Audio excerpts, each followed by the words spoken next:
Hi guys, Peter Hogan here alongside Audiotuts. Welcome to another tutorial. In this tutorial we're going to be talking about drums. I'm going to show you some of the techniques I like to use to make my MIDI drums sound a bit more live and a bit bigger, and altogether just bring them to life a little bit more. I'm sure you can take some of the techniques I've used and use them to your advantage in some of your mixes. Okay, so the first thing I've got is I've got a drum pattern here. And I've took the groove from a GarageBand loop, which this loop I'll show you. So you could use the MIDI template. Sorry, you could use the groove from one of your favourite tracks. Maybe if you can find a drum section in there, you could get the transients, and then you can change that into a MIDI template. Okay, so how I did that was I double clicked on it, and I went into Factory, Audio to MIDI Groove Template. Okay, and as you can see here, we've got lines where the transients are, the peaks. Below it, we've got the quantization. So if it was to quantize it, that's where it would go to, and that is 16th notes that we've got it quantized to.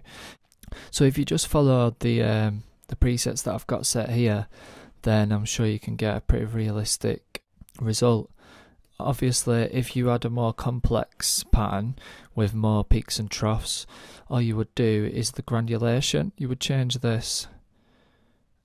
As you can see, you're going to get a lot more information as you change the granulation, because it's picking up more detail. But I've just got that set to, you know, anywhere around here will be fine.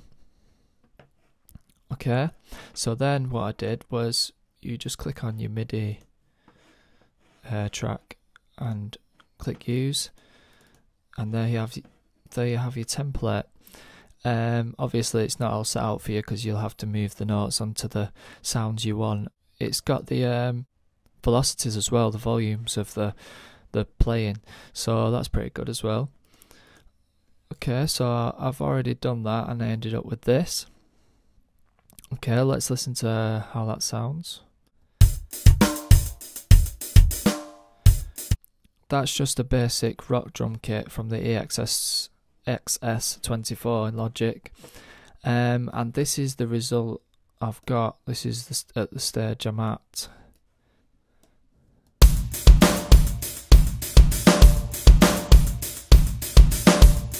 Okay, so you can definitely hear a difference, and I'm going to go through some of the things I did to get there. One thing I did was layer up some of the sounds, because to me it just sounds a little thin, sounds, you know, a bit flimsy, so we just beefed up some of the sounds by layering them.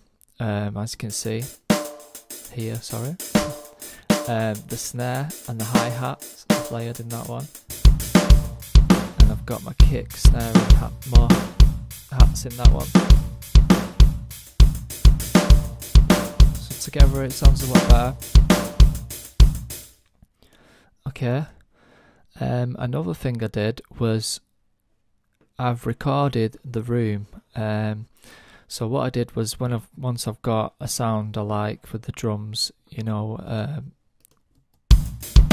all the instruments are there, I've got my mic set up in front of my speakers, and I've recorded slightly to the left and I've recorded slightly to the right. This was because I didn't have two microphones, but obviously if you've got two microphones you can do a stereo pair, but I basically got the same effect. So there's my left side and there's my right side. So this is what the room sounds like.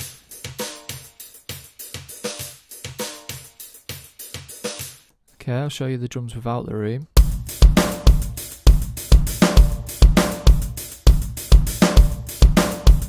Okay, I'm with. You can just hear it open up a lot more. Opens up the stereo field and just sounds a lot more live. and obviously I pan them hard right and hard left. Okay, and another thing I did was the original template that I got the groove from, was I've used that, but I've cut everything below 3000 hertz. So I've just got the splashiness of it and the sparkle and the brightness of it, and I'm just using that on top of the kit. I'll show you without it. With it,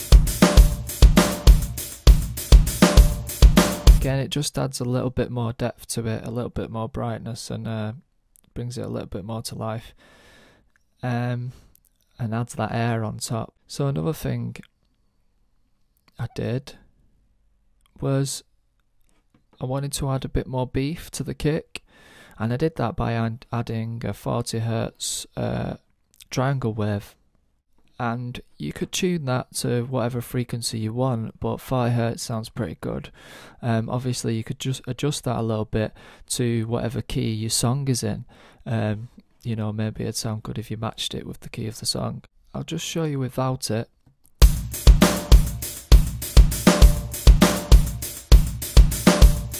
With it, I'll just exaggerate it a bit.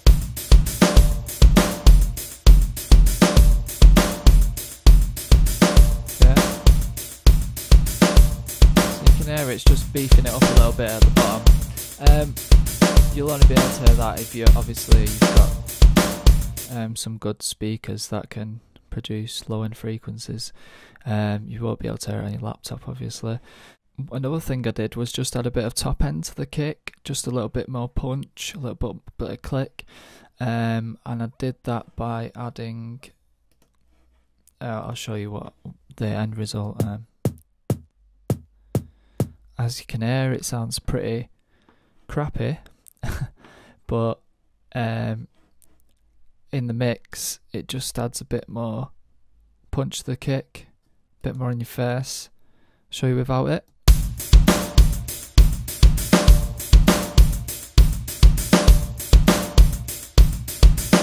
Yeah, it just adds a bit more attack.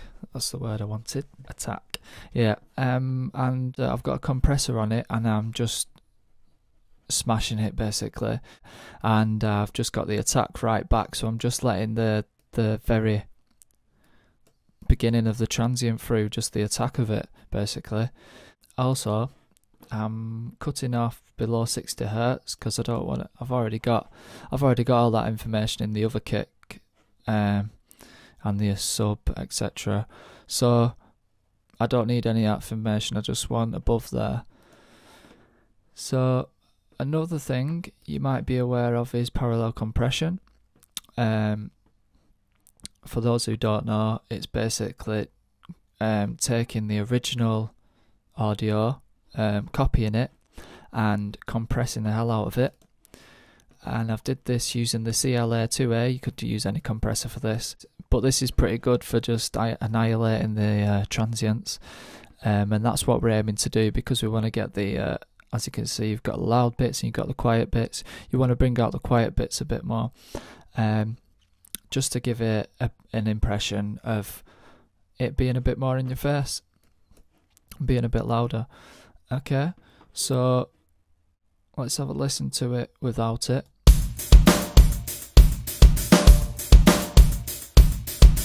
With it.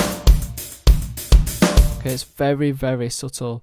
I don't know if you can hear it. You'll probably hear it better if you've got a pair of headphones on. I'll just exaggerate it so you can hear it more.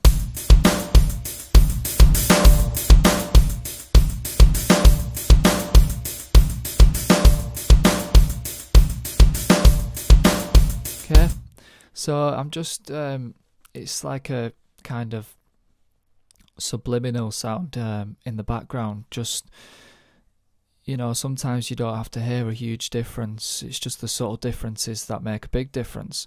So I hope this tutorial was useful for you. Thanks for watching. See you next time.